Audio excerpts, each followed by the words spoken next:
going to make Jap Chae, or Korean beef and vegetable noodle dish.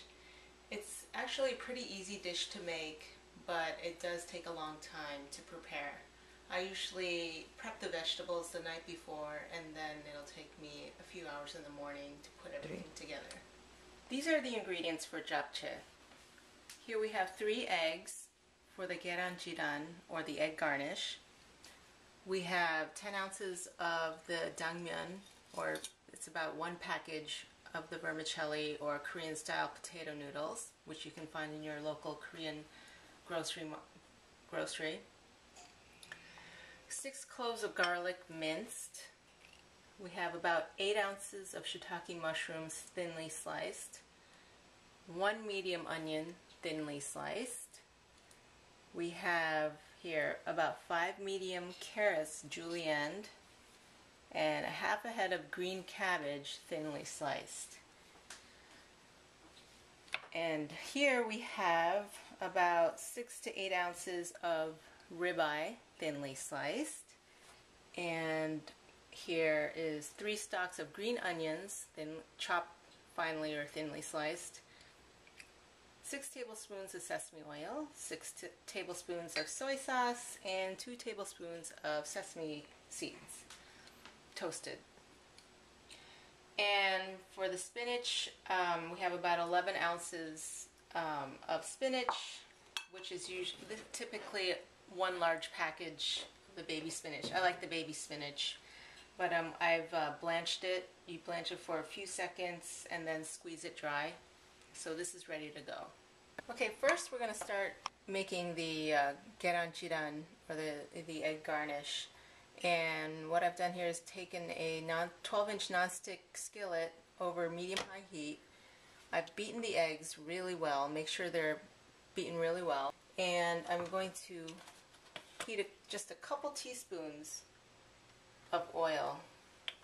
I'm just going to pour this in. Just kind of swirl it around so it's evenly coated. So once the egg has set, if you see the edges cooked a little and the center cooked a little, I'm actually going to try to flip this.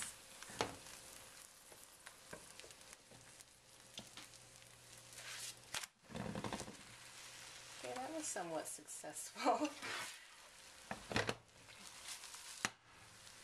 Just a little breakage here, but that should be fine. So the water's coming up to a boil. I'm just going to throw it in right now.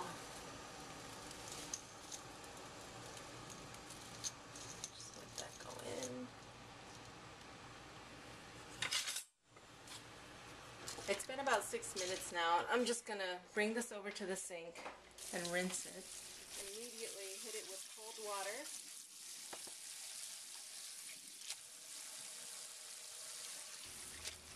So now that the noodles are completely drained, we're just going to transfer it to a bowl.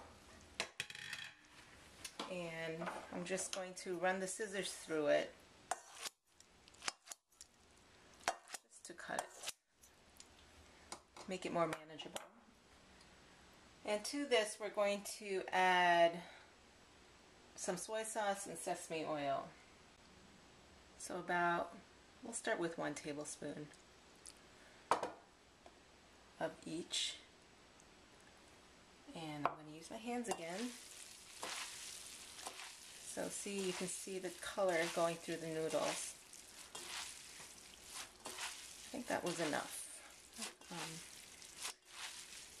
So make sure you work it through the noodles, and the noodles are done. We're going to prepare the beef now. So I've wiped down the skillet that we used before. I'm going to heat a couple teaspoons of oil again.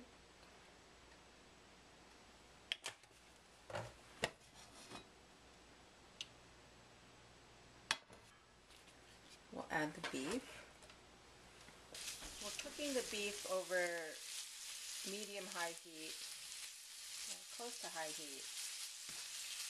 We're browning the meat. So now the beef is getting to a light pink, and at this point we're going to add about a teaspoon of the soy sauce,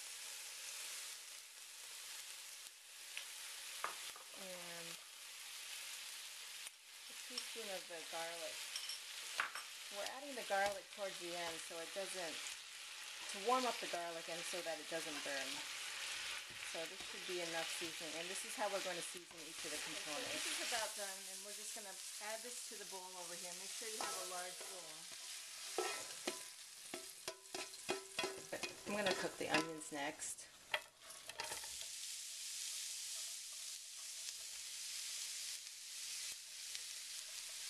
About a teaspoon of the garlic. And we're going to add this to the large bowl again. Next, we'll do the mushrooms. Again, a couple teaspoons of oil.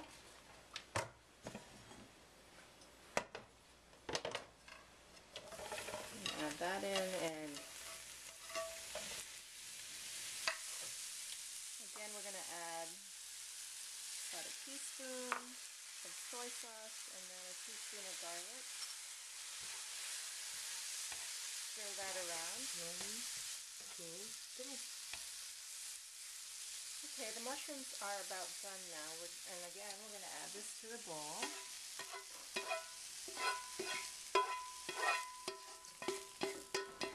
We'll add the oil again, a couple teaspoons, and we're going to cook the carrots. It's been about 10 minutes. We're going to add again about a teaspoon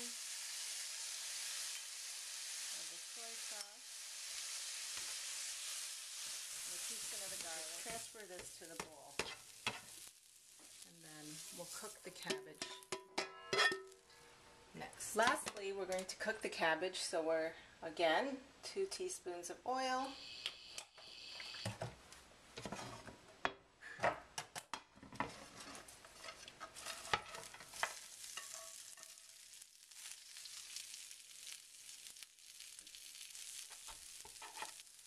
Again, I'm going to add 1 teaspoon of the soy sauce and the garlic, and then work that through the cabbage. Evaporated and absorbed. I'm just going to again transfer this to the bowl, and we are done. Now we're going to make the egg garnish, or the garnish. First, we're going to roll the egg.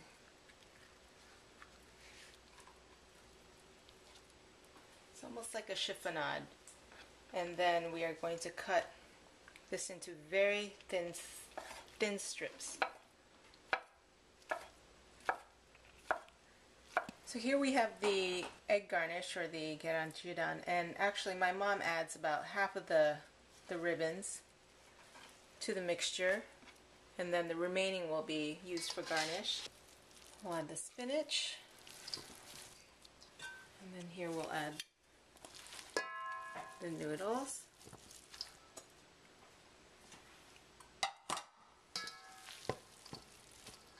Okay, now we're going to add the seasoning. So we have the green onions, the toasted sesame seeds. We have a little bit of the soy sauce left, so we'll just throw that in. And then the 6 tablespoons of sesame oil. And I'm just going to dive right in and mix it with my hands thoroughly.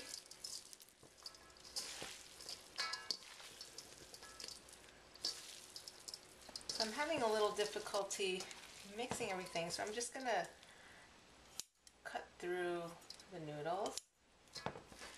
Just make them a little shorter and more manageable. Just a few snips. And now see, everything is mixing together a little better. So once this is mixed through, you can taste it at this point and see if it needs some seasoning. We're going to plate this, and I have my large platter here. So let's see. Now we're ready to just Garnish, I just like to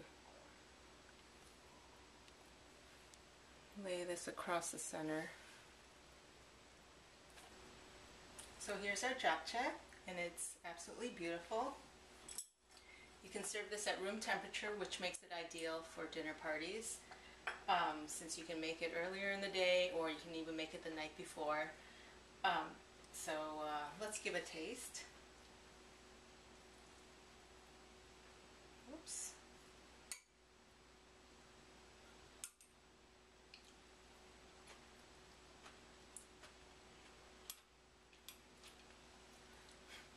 Of course, it tastes delicious. So as you can see, it took a little time to put everything together, but it is well worth it. So I hope you try this dish, and I hope you enjoyed watching. See you later. Thanks.